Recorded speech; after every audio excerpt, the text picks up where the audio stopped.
मेरे देश की धरती सोना उगले उगले हीरे मोती, मेरे देश की धरती। दोस्तों नमस्कार, स्वागत है आपका आज के कार्यक्रम में। आज हम चर्चा करने जा रहे हैं बॉलीवुड के भरत कुमार उर्फ मनोज कुमार की। वो महानायक जिन्होंने हिंदी फिल्म जगत को एक से बढ़कर एक शानदार फिल्में दी। बताओ तुम्हें प्यार कैसे करूं, मुझे प्यार कर। उन्होंने पर्दे पर अपनी फिल्मों के जरिए लोगों को देशभक्ति की भावना का गहराई से एहसास कराया है। दुल्हन चली हो बहन चली तीन रंग की चोल। मनोज कुमार को हिंदी फिल्म में एक देशभक्त एक्टर के तौर पर जाना जाता है। भारत का रहने वाला हूँ, भारत की बात सुनाता हूँ। बताया जाता है कि वो अमर शहीद भगत सिंह से बेहद प्रभावित रहते थे और उन्होंने शहीद के नाम से जो फिल्म आई थी, देशभक्ति फिल्म, उसमें भगत सिंह का किरदार भी निभाया था और उस दौर में वो कईयों के लिए प्रेरणा के स्रोत बन गए थे। ओ मेरा रंग दे बसंती चोला, ओए रंग दे बसंती चोला। हिंदी सिनेमा में मनोज कुमार कई देशभक्ति फिल्मों में नजर आए। आज हम सुना रहे हैं इस महान एक्टर का वो किस्सा जो इमरजेंसी से जुड़ा है। उनकी कहानी में ऐसे दर्द भी है जिसमें उनके 2 माह के छोटे भाई ने अस्पताल में ही तड़प कर दम तोड़ दिया और मां को बचाने के लिए उन्हें नर्स और डॉक्टरों की लाठी से पिटाई भी करनी पड़ी थी। वही मनोज कुमार भारत के इकलौते ऐसे फिल्म मेकर कहे जाते हैं जिन्होंने भारत सरकार से एक बड़ा मुकदमा जीता था। National award, Dada Saheb Phalke award, Padmashri और 8 फिल्म फेयर अवार्ड से सम्मानित हो चुके मनोज कुमार की शुरुआती जिंदगी सितारों वाली नहीं थी, बल्कि उन्हें तो एहसास भी नहीं था कि उनका ये रास्ता उन्हें कहाँ ले जाएगा। मनोज कुमार का जन्म 24 जुलाई 1937 को अहमदाबाद, जो ब्रिटिश इंडिया में था, अब खैबर पख्तूनख्वा पाकिस्तान में पड़ता है, वहाँ हुआ था। उनका असली नाम था हरिकिशन गिरी गोस्वामी। बताया जाता है कि उस समय मनोज केवल 10 साल के थे जब अपने 2 महीने के भाई को तड़प तड़प कर मरते देखा था, उन्होंने दम तोड़ते देखा था। दरअसल हुआ यूं था कि जब आज़ादी का ऐलान हुआ, आज़ादी होने वाली थी, तो उनके छोटे भाई कुक्कू के जन्म के बाद माँ और भाई दोनों हॉस्पिटल में उन्हें हॉस्पिटल में भर्ती कराया गया। उसी दौरान देश की आज़ादी के आसपास जो दंगा भड़का, तो उसमें हॉस्पिटल के जो स्टाफ थे वो छिपकर इधर उधर भाग गए थे और कहते हैं कि अफरा तफरी में इलाज न मिलने की वजह से उनके नन्हे भाई ने दम तोड़ दिया। वहीं माँ की हालत भी काफ़ी ख़राब थी और वो तकलीफ की वजह से चिल्लाती रही थी। वहाँ कोई डॉक्टर था नहीं तो उनका इलाज करने के लिए, तो छोटी सी उम्र में ही अपनी आंखों के सामने इन्होंने ये सब देखा, ये सब होते हुए, तो आखिरकार मनोज कुमार जो है वो परेशान हो गए। हरिकिशन गोस्वामी जो है वो परेशान हो गए। वो अपनी माँ को भाई की तरह खोना नहीं चाहते थे। कहते हैं कि एक दिन परेशान होकर उन्होंने लाठी उठा ली और जो छिपे हुए डॉक्टर थे या कहीं जो इक्का दुक्का डॉक्टर और नर्स थे जो उन पर ध्यान नहीं दे रहे थे, उन्हें पीटना शुरू कर दिया। जैसे तैसे पिता ने उन्हें रोका, फिर उन्होंने परिवार की जान बचाने के लिए पाकिस्तान छोड़ने का फैसला किया। अहमदाबाद के पास जो था वो पाकिस्तान था, तो और वैसे भी विभाजन के बाद हिंदू लोग भारत आ रहे थे। दिल्ली पहुंचकर उन्होंने 2 महीने रिफ्यूजी कैंप में बिताए और वक्त के साथ जब दंगे कम होने लगे तो वो लोग दिल्ली में ही बस गए। फिर मनोज कुमार की पढ़ाई लिखाई शुरू हुई। हिंदू कॉलेज से ग्रेजुएशन की पढ़ाई के बाद उन्होंने नौकरी की तलाश शुरू कर दी। हरिकिशन गिरी गोस्वामी का फिल्मों में आने और मनोज कुमार बनने का किस्सा भी काफ़ी रोचक है।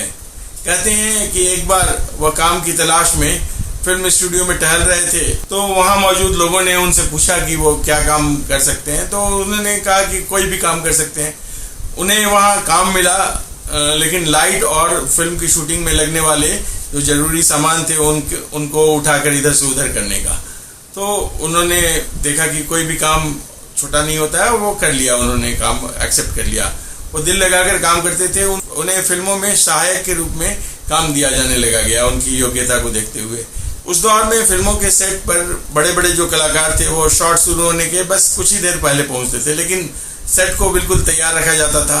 तो सेट पर हीरो के ऊपर लाइट कैसे पड़ेगी, इन चीज़ों को चेक करने के लिए मनोज कुमार को हीरो की जगह खड़ा किया जाता था। ऐसे ही एक दिन वो जब खड़े थे और लाइट पर उनका चेहरा इतना आकर्षक दिख रहा था कि एक डायरेक्टर थे, उन्हें वो काफ़ी भा गए और उन्होंने 1957 में आई फिल्म फैशन में एक छोटा सा रोल दे दिया। यहीं से फिल्मों में उनका सफ़र शुरू हो गया। इसके बाद तो मनोज कुमार को बैक टू बैक फिल्में मिलने लगी और वो जल्दी ही एक जाना पहचाना चेहरा बन गए। यहाँ एक और किस्सा बताता हूँ आपको दोस्तों कि मीडिया रिपोर्ट्स के मुताबिक धर्मेंद्र जो थे, धर्मेंद्र पंजाब के गबरू जवान, उस समय आए थे जब फिल्म में मुंबई आकर अपना किस्मत आजमा रहे थे। तो उनकी मुलाकात मनोज कुमार से हरिकिशन गिरी गोस्वामी जी से हुई। दोनों की एक ही राह थी, तो दोस्ती भी पक्की हो गई। मनोज कुमार उनको अपने घर ले आए और दोनों साथ रहने लगे।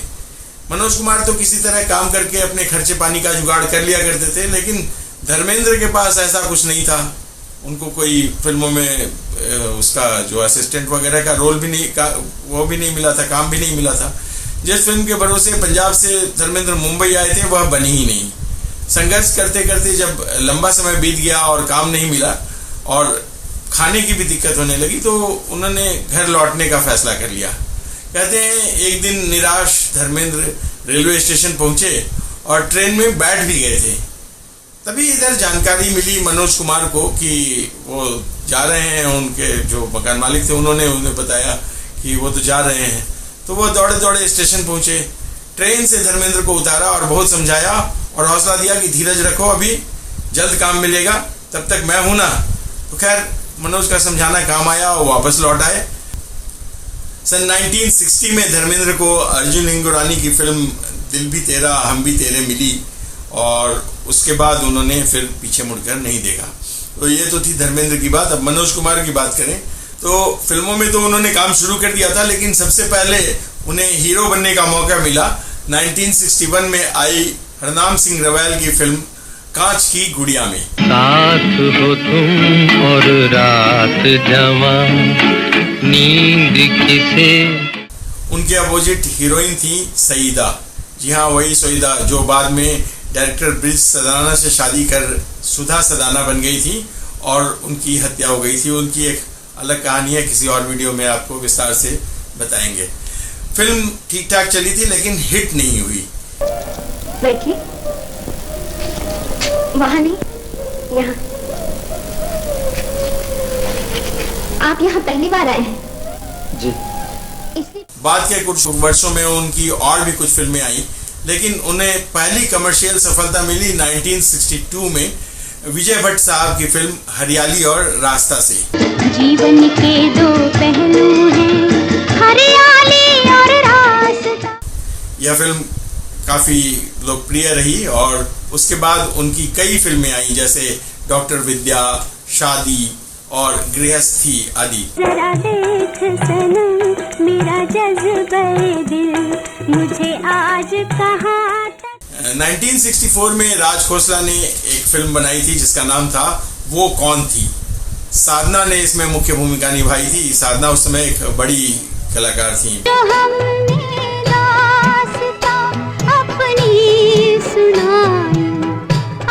यह मिस्ट्री थ्रिलर फिल्म थी, सुपरहिट साबित हुई और मनोज कुमार उसके बाद स्टार बन गए। 1965 में एस राम शर्मा की फिल्म शहीद आई। इस फिल्म में मनोज कुमार ने भगत सिंह की भूमिका निभाई थी। ऐ वतन हमको तेरी कसम तेरी राहों में जाता। फिल्म बेहद लोकप्रिय हुई और उनके चाहने वालों में तत्कालीन प्रधानमंत्री लाल बहादुर शास्त्री तक शामिल रहे। उसी साल उनकी दो और बड़ी फिल्में आई जो थी हिमालय की गोद में और गुमनाम। जान चमन शोला बदन पहलू में आ जा। दोनों ही फिल्में ब्लॉकबस्टर साबित हुई और मनोज कुमार की लोकप्रियता आसमान पर चढ़ गई। कहते हैं 1965 में जो भारत पाकिस्तान युद्ध हुआ था, उसके बाद प्रधानमंत्री लाल बहादुर शास्त्री ने उनसे राष्ट्रीयता की भावना जगाने वाली फिल्म बनाने का अनुरोध किया था। तो मनोज कुमार ने फिल्म उपकार बनाई। बस में वादे प्यार वफा सब बातें हैं। उपकार जानते हैं आप दोस्तों कि यह फिल्म 1967 में रिलीज हुई थी और ऑल टाइम हिट साबित हुई। इसके जो कई गाने हैं आज भी स्वतंत्रता दिवस और गणतंत्र दिवस पर बजाए जाते हैं। मेरे देश की धरती सोना उगले उगले हीरे मोती, मेरे देश की धरती। शास्त्री जी के बाद इंदिरा गांधी प्रधानमंत्री बनी और इधर मनोज कुमार ने देशभक्ति फिल्में बनाने का सिलसिला जारी रखा। उन्हें भारत कुमार तक कहा जाता था, जो कि उपकार फिल्म में उनका नाम भी था। उनकी बनाई फिल्म पूरब और पश्चिम, जो कि 1970 में आई थी, वो भी सुपरहिट रही थी। आपको याद होगा, यह बहुत लोकप्रिय फिल्म हुई थी। भारत का रहने वाला हूँ, भारत की बात सुनाता हूँ। 70 के दशक में मनोज कुमार ने कई बड़ी फिल्मों में शानदार अदाकारी की और दर्शकों का दिल जीता। लेकिन आज हम बताने जा रहे हैं उनका ऐसा किस्सा जो राजनीतिक रंग में रंगा है। मनोज कुमार सामाजिक सरोकारों से जुड़े मुद्दे भी अपनी फिल्मों में उठाते थे, जिसके कारण वो लगभग हमेशा विवादों में घिरे रहते थे। 1974 में उन्होंने फिल्म बनाई रोटी कपड़ा और मकान। अरे हाय हाय हाय मजबूरी, ये मौसम और ये दूरी। तब महंगाई और भ्रष्टाचार जैसे प्रमुख मुद्दे राजनीति पर हावी थे। इन पर फिल्म बनाकर मनोज कुमार ने इन दोनों मुद्दों पर करारा प्रहार किया था। बाकी कुछ पता था, महंगाई मार गई। क्योंकि यह फिल्म बम्पर हिट थी और उसके गाने बहुत लोकप्रिय थे, इसलिए सरकार बस तिलमिला कर रह गई और कुछ न कर सकी। लेकिन अगले ही साल यानी 1975 में इंदिरा गांधी ने इमरजेंसी का ऐलान कर दिया, तो मनोज कुमार ने इसका भी खुलकर विरोध किया और इसके बाद सीक्वेंसेस थोड़े बदल गए। बताया जाता है कि उन दिनों इमरजेंसी का विरोध करने वाले कई फिल्मी कलाकारों को बैन कर दिया गया था। आपको याद होगा किशोर कुमार को भी बैन किया गया था। खैर, इनमें मनोज कुमार भी जो थे उनकी भी वो भी शामिल थे और इनकी फिल्मों को बैन किया गया। उनकी फिल्म 10 नंबरी को सूचना एवं प्रसारण मंत्रालय ने बैन कर दिया था। इतना ही नहीं, उनकी फिल्म आई थी शोर, तो उसको फिल्म सिनेमाघरों में रिलीज होने से पहले ही दूरदर्शन ने रिलीज कर दिया गया। दूरदर्शन पर वो फिल्म दिखा दी गई। तो नतीजा यह हुआ कि फिल्म तो बहुत अच्छी थी, लोगों ने देख ली जब, तो सिनेमाघरों में कोई उस फिल्म को देखने नहीं गया और फिल्म एक तरह से फ्लॉप साबित हो गई। अब रही सही कसर पूरी करते हुए सरकार ने इसे बैन भी कर दिया, कुछ रीजन बताकर कि इसमें कुछ बातें हैं जो बैन की जा सकती हैं। बताया जाता है कि जब सूचना एवं प्रसारण मंत्रालय ने फिल्म शोर को बैन किया तो मनोज कुमार अदालत चले गए और उन्होंने सरकार पर मुकदमा कर दिया।